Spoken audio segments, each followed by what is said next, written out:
পরিকল্পিত রাজনীতি আমাদের মিডিয়ার মধ্যে দিয়ে করা হয়, সেটা হচ্ছে যে যারা আসলে ভুক্তভোগী তাদের নামটা সকলের কাছে পরিচিত করা হয়, তাদের মুখটা সকলের কাছে পরিচিত করা হয়। কিন্তু আপনারা কয়জন বলেন তো যে এই যে ধর্ষণ, যারা ধর্ষণের সাথে জড়িত যারা এবং ধর্ষক যারা, তাদের নাম কয়জন আপনারা বলতে পারবেন না।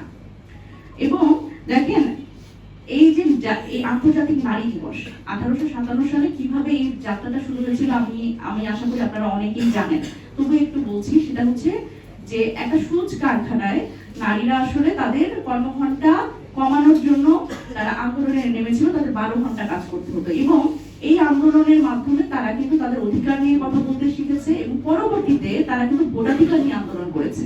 পাঞ্জাবের জগতে একটি বিশ্বস্ত নাম শাবাব এথনিক ওয়্যার।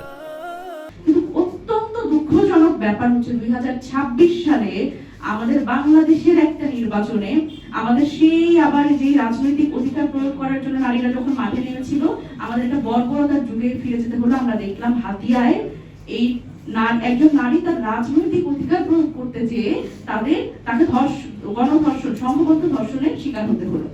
এর থেকে দুঃখজনক ঘটনা বাংলাদেশে আর কি হতে পারে, যে একজন নারী তার ইচ্ছা মতো তার যেটা যেখানে ইচ্ছা সে ভোট দিতে পারবে না, তার রাজনৈতিক অধিকারটা নাই। সুতরাং এই যে নুসরাত বললো যে মানুষ, একজন নারীকে মানুষ হিসেবে প্রেজেন্ট করা, এটি কিন্তু চলমান। কারণ একজন নারীকে ধর্ষণ করা যায়, সে তার যেখানে ইচ্ছা সেখানে ভোট দিতে পারবে না। এবং আমরা সুবর্ণচরের যেই 4 সন্তানের জননী, আমরা কিন্তু ভুলিনি তার কথা, তারও কিন্তু এই একই কারণে তাকে সংঘবদ্ধ ধর্ষণের শিকার হতে হয়েছে। দেখেন, শুধুমাত্র ধর্ষকের পরিচয় বদলায়, ধর্ষকের পক্ষ বদলায়, কিন্তু আমরা কিন্তু দেখলাম যে এই যে নারীদের তখনকার 17 বছরের যে নিপীড়ন, আমরা তো সেই নিপীড়নের জায়গায় আবার ফিরে গেছি।